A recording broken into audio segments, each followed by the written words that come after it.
తమ్ముడు మీ పేరు? సురేంద్ర అన్న. ఓకే, ఏ ఊరు మీది? ఓనగట్ల అన్న. ఓకే, మీకు ఆరోగ్యశ్రీ పని చేయకపోతే మీకు సీఎం రిలీఫ్ ఫండ్ చెక్ రావడం వచ్చిందని తెలిసింది. వాళ్ళు ఏంటి, అసలు ఏం జరిగింది అంటే మాకు 7th month బాబు పుట్టాడు అన్న. 7th month బాబు పుడితే కొంచెం బాగా సీరియస్ అవడం వల్ల సిద్ధార్థ సాయి హాస్పిటల్ తీసుకెళ్తే దాంట్లో కొంచెం అమౌంట్ దగ్గర 3,50,000 అయిపోయిందన్న. ఓకే, అయిపోతే మా ఫ్రెండ్స్ వాళ్ళని వాళ్ళకైతే సీఎం రిలీఫ్ ఫండ్ పెట్టుకోవడానికి ఉంది. అంటే నేను నాగేంద్రని అప్రోచ్ అయ్యాను. అప్రోచ్ అయితే నాగని ఒక ప్రాసెసింగ్ చెప్పి అప్లికేషన్ అయ్యి తీసుకుని ఇప్పుడు వెంకటేశ్వర కలవడం జరిగింది.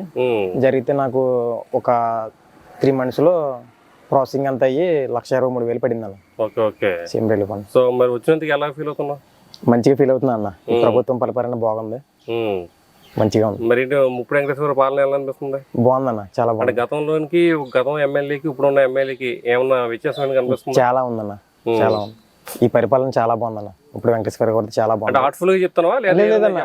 ఆర్ట్ఫుల్ గా చెప్తున్నా అన్న. ఆర్ట్ఫుల్ ఎందుకంటే నేను దాంట్లో సాయం పొందాను కాబట్టి, సాయం పొందిన దాంట్లో నేను ఒకటి కాబట్టి నేను చెప్తున్నాను. నేను ఓకే, లేదంటే చూసిన వాళ్ళందరూ కూడా ఏదో ఫేక్ న్యూస్ ఆర్టిస్ట్ ఎందుకంటే నేను వాళ్ళ పరిపాలనలో ఆర్థికంగా సాయం పొందాను కాబట్టి నేను చెప్తున్నాను అన్న ఆర్ట్ఫుల్ గా. ఓకే, నిజంగా హ్యాపీగా ఫీల్ అవుతున్నాను. ఒక ఓవరాల్ గా అసలు ఎలా అనిపిస్తుంది అసలు టీడీపీ ప్రభుత్వం? చాలా బాగుంది అన్న. ఈ పరిపాలన గత ప్రభుత్వంతో పోల్చుకుంటే ఈ ప్రభుత్వం చాలా స్పీడ్ గా ఉంది. పనులని ఏవైనా కానీ చాలా స్పీడ్ గా జరుగుతుంది.